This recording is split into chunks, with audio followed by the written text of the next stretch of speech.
in the welterweight division at a future UFC event. This is a UFC fantasy prediction. You got your boy Conor McGregor coming in at 22-6, taking on Colby Chaos Covington, who comes in at 17-3.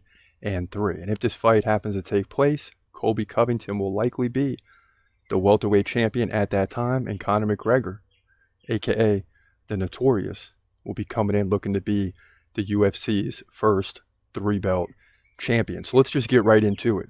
Covington stands 2 inches taller at 5'11", but he gives up 2 inches in reach to Conor McGregor, 74-72. McGregor's a southpaw. Covington stands right-handed. Now, in terms of activity, it favors Conor McGregor, 5.3 significant strikes per minute to 4.1 for Colby Covington. When you get into takedown defense, 66% for Conor McGregor, 72% for Colby Covington. So they're both right about average. Colby Covington a little bit better in this department. And this is important. These stats are important because Covington also lands about 4 takedowns over the course of 3 rounds. You know, he's going to control you. He's going to try to. He's going to limit your striking ability, and he's going to land takedowns. And McGregor doesn't have the best takedown defense, and we've seen that he can be submitted before, for example, at the hands of Nate Diaz. Excuse me, Nate Diaz.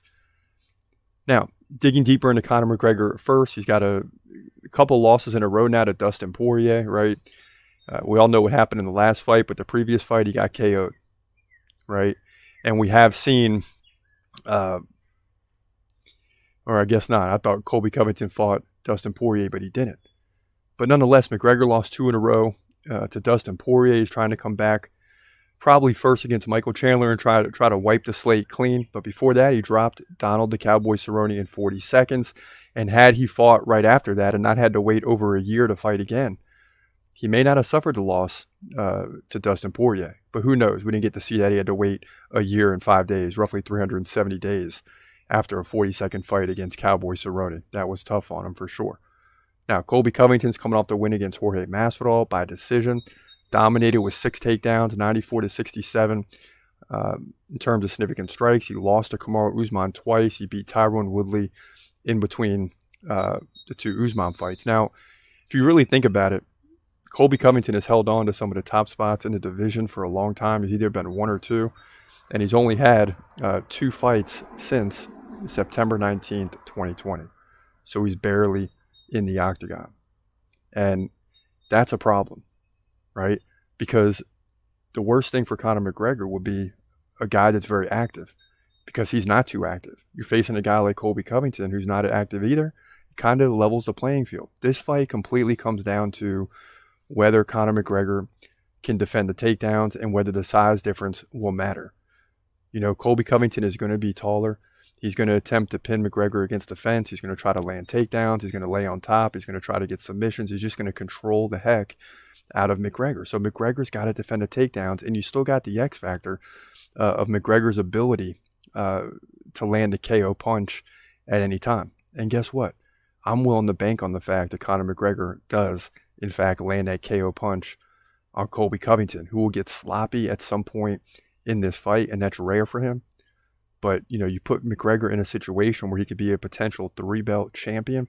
If things go in the direction of McGregor winning over Chandler and Colby Covington winning over Leon Edwards, you put McGregor in that situation. He's got to win just 1 fight, not go through the gauntlet.